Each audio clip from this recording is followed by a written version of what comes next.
Hello everyone, hope all of you are well, and this class is for master students. Today's topic is Hamlet, for the first class of Hamlet. Look at the characters. Hamlet, son of the late king and nephew of the present king Claudius. Claudius, king of Denmark, Hamlet's uncle and brother to the former king. Gertrude, queen of Denmark and Hamlet's mother. Polonius, chief counselor to the king. Ophelia, Polonius' daughter. Horatio, friend of Hamlet. Laertes, Polonius' son. Voltimand and Cornelius is courtiers. Rosencrantz and Guildenstern, courtiers and friends of Hamlet. Osric, a courtier. Marcellus, an officer. Bernardo, an officer. Francisco, a soldier. Rinaldo, Polonius' servant. Ghost, the ghost of Hamlet's father. Fortinbras, prince of Naure. Gravediggers, a pair of sextons. Player king, player queen, Licinius, etc. players. Now come to the summary. On a dark winter night, a ghost walks the ramparts of Elsinore Castle in Denmark, discovered first by a pair of watchmen, then by the scholar Horatio. The ghost resembles the recently deceased king Hamlet, whose brother Claudius has inherited the throne and married the king's widow, Queen Gertrude. When Horatio and the watchmen bring Prince Hamlet, the son of Gertrude and the dead king, to see the ghost, it speaks to him, declaring ominously that it is indeed his father's spirit, and that he was murdered by none other than Claudius, ordering Hamlet to seek revenge on the man who usurped his throne and married his wife. The ghost disappears with the dawn. Prince Hamlet devotes himself to avenge his father's death, but because he is contemplative and thoughtful by nature, he delays entering into a deep melancholy and even apparent madness. Claudius and Gertrude worry about the prince's erratic behavior and attempt to discover its cause. They employ a pair of Hamlet's friends, Rosencrantz and Guildenstern, to watch him. When Polonius, the pompous Lord Chamberlain, suggests that Hamlet may be mad with love for his daughter Ophelia, Claudius agrees to spy on Hamlet in conversation with the girl. But though Hamlet certainly seems mad, he does not seem to love Ophelia. He orders her to enter a nunnery and declares that he wishes to ban marriages. Hamlet goes to confront his mother, in whose bedchamber Polonius has hidden behind a tapestry. Hearing a noise from behind the tapestry, Hamlet believes the king is hiding there. He draws his sword and stabs through the fabric, killing Polonius. For this crime, he is immediately dispatched to England with Rosencrantz and Guildenstern. However, Claudius' plan for Hamlet includes more than banishment, as he has given Rosencrantz and Guildenstern sealed orders for the King of England, demanding that Hamlet be put to death. In the aftermath of her father's death, Ophelia goes mad with grief and drowns in the river. Polonius' son, Laertes, who has been staying in France, returns to Denmark in a rage. Claudius convinces him that Hamlet is to blame for his father's and his sister's deaths. When Horatio and the king receive letters from Hamlet, indicating that the prince has returned to Denmark after pirates attacked his ship en route to England, Claudius concocts a plan to use Laertes' desire for revenge to secure Hamlet's death. Laertes will fence with Hamlet in innocent sport, but Claudius will poison Laertes' blade so that if he draws blood, Hamlet will die. As a backup plan, the king decides to poison a goblet, which he will give Hamlet to drink should Hamlet score the first or second hits of the match. Hamlet returns to the vicinity of Elsinore just as Ophelia's funeral is taking place. Stricken with grief, he attacks Laertes and declares that he had in fact always loved Ophelia. Back at the castle, he tells Horatio that he believes one must be prepared to die, since death can come at any moment. A foolish courtier named Osric arrives on Claudius' order to arrange the fencing Match between Hamlet and Laertes. The sword fighting begins. Hamlet scores the first hit but declines to drink from the king's proffered goblet. Instead, Gertrude takes a drink from it and is swiftly killed by the poison. Laertes succeeds in wounding Hamlet, though Hamlet does not die of the poison immediately. First, Laertes is cut by his own sword's blade, and after revealing to Hamlet that Claudius is responsible for the queen's death, he dies from the blade's poison. Hamlet then stabs Claudius through with the poisoned sword and forces him to drink down the rest of the poisoned wine. Claudius dies and Hamlet dies immediately after achieving his revenge. At this moment, a Norwegian prince named Fortinbras, who has led an army to Denmark and attacked Poland earlier in the play, enters with ambassadors from England, who report that Rosencrantz and Guildenstern are dead. Fortinbras is stunned by the gruesome sight of the entire royal family lying sprawled on the floor dead. He moves to take power of the kingdom. Horatio, fulfilling Hamlet's last request, tells him Hamlet's tragic story. Fortinbras orders that Hamlet be carried in a manner befitting of fallen soldiers. Now come to the motifs. What is motif? Motifs are recurring structures, contrasts, and literary devices that can help to develop and inform the text's major themes. Misogyny. Shattered by his mother's decision to marry Claudius so soon after her husband's death, Hamlet becomes cynical about women in general, showing a particular obsession with what he perceives to be a connection between female sexuality and moral corruption. This motif of misogyny or hatred of women occurs sporadically throughout the play, but it is an important inhibiting factor in Hamlet's relationships with Ophelia and Gertrude. He urges Ophelia to go to a nunnery rather than experience the corruptions of sexuality and exclaims of Gertrude, "Fatality, thy name is woman."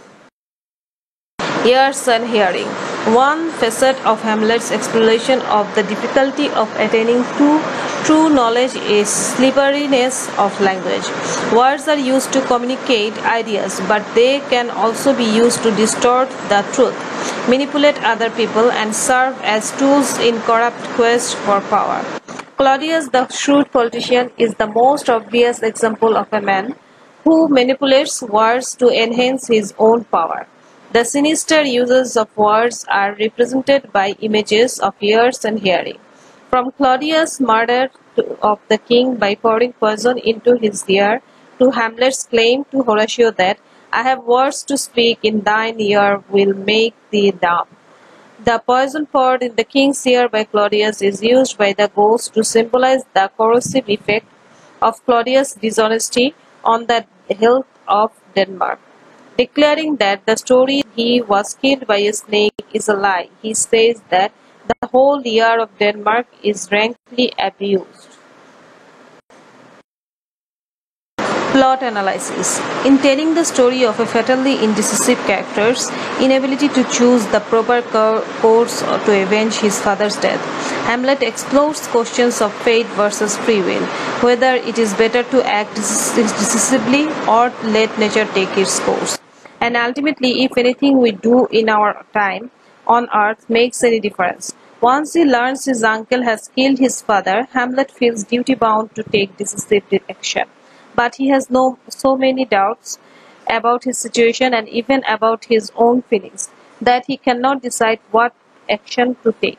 The conflict that drives the plot of Hamlet is almost entirely internal.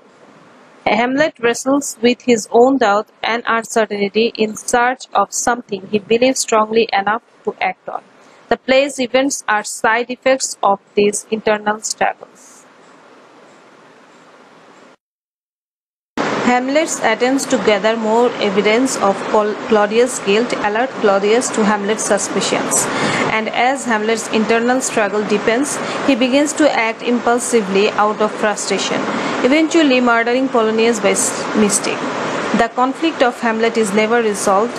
Hamlet cannot finally decide what to believe or what action to take. This lack of resolution makes the ending of Hamlet especially horrifying. Nearly all the characters are dead, but nothing has been solved. The three crises of the play's opening, in the kingdom, in Hamlet's family, and in Hamlet's mind, lay the groundwork for the play's inciting incident. The ghosts demand that Hamlet avenge his father's death. Hamlet accepts at once that it is his duty to take revenge, and the audience can also see that Hamlet's revenge would go some way to resolving the play's three crises. By killing Claudius, Hamlet could in one stroke remove a weak and immoral king, extract his mother from what he sees as a bad marriage, and make himself king of Denmark. Throughout the inciting incident, however, there are hints that Hamlet's revenge will be derailed by an internal struggle. When Horatio and Marcellus catch up to Hamlet after the ghost's departure, Hamlet is already talking in such a deranged way that Horatio describes it as wild and whirling, and Hamlet tells them that he may be fake and antic disposition. The audience understands that the coming conflict will not be between Hamlet and Claudius, but between Hamlet and his own mind.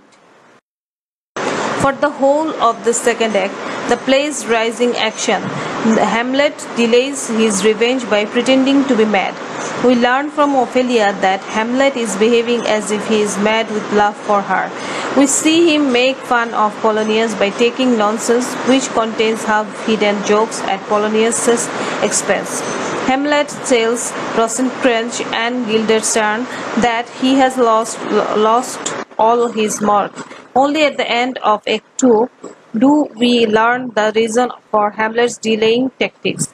He cannot work, but his true feelings about his duty to take revenge.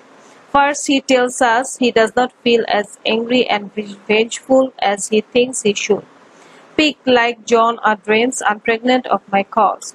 Second, he is worried that the ghost wasn't really a ghost, but a devil trying to trick him. He decides he needs more evidence of Claudius' crime. I will have grounds more relative than this. As the rising action builds towards a climax, Hamlet's internal struggle deepens until he starts to show signs of really going mad. At the same time, Claudius becomes suspicious of Hamlet, which creates an external pressure on Hamlet's act. Hamlet begins Act 3 debating whether or not to kill himself, to be or not to be, that is the question. And moments later he hears misogynic abuse at Ophelia. He is particularly upset about women's role in marriage and childbirth. Why wouldst thou be a breeder of sinners? Which reminds the audience of Hamlet's idea discussed with his own mother and her second marriage. The troubling development of Hamlet's misogynic feelings makes us wonder how much Hamlet's desire to kill Claudius is fueled by the need to avenge his father's death, and how much his desire fueled by Hamlet's resentment of Claudius for taking his mother away from him. Claudius, who is eavesdropping on Hamlet's tirade, becomes suspicious that Hamlet's madness presents some danger, and decides to have Hamlet sent away. Hamlet is running out of time to take his revenge.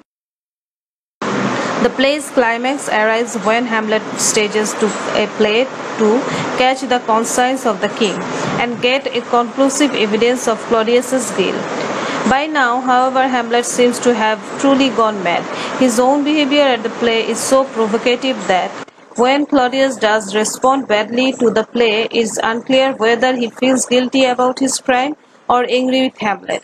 As Claudius tries to pray, Hamlet has yet another chance to take his revenge, and we learn that Hamlet's apparent madness has not ended his internal struggle over what to do. He decides not to kill Claudius for now, this time because of the risk that Claudius will go to heaven if he dies while praying.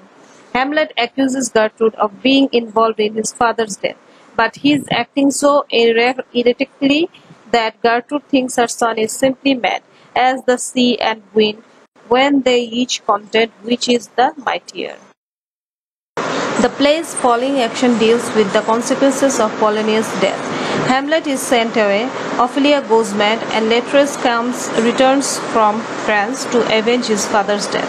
When Hamlet comes back to Elsinore, he no longer seems to be concerned with revenge, which he hardly mentions after this point in the play. His internal struggle is not over. However, now Hamlet contemplates death, but he is unable to come to any conclusion about the meaning or purpose of death, or to resign himself to his own death. He is, however, less squeamish about killing innocent people, and reports to Horatio now he signed the death warrants of Rosencrantz and Guildenstern to save his own life.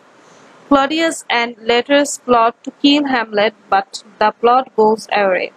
Gertrude is poisoned by mistake, Letters and Hamlet are both poisoned, and as he dies, Hamlet finally murders Claudius. Taking his revenge does not end Hamlet's internal struggle. He still has lots to say. If I had time, oh, could tell you, but let it be. And he asks Horatio to tell his story when he is dead. In the final moments of the play, the new king Fortinbras agrees with this request. Let us haste to hear it. Hamlet's life is over, but the struggle to decide the truth about Hamlet and his life is. Today, up to this, thank you everyone.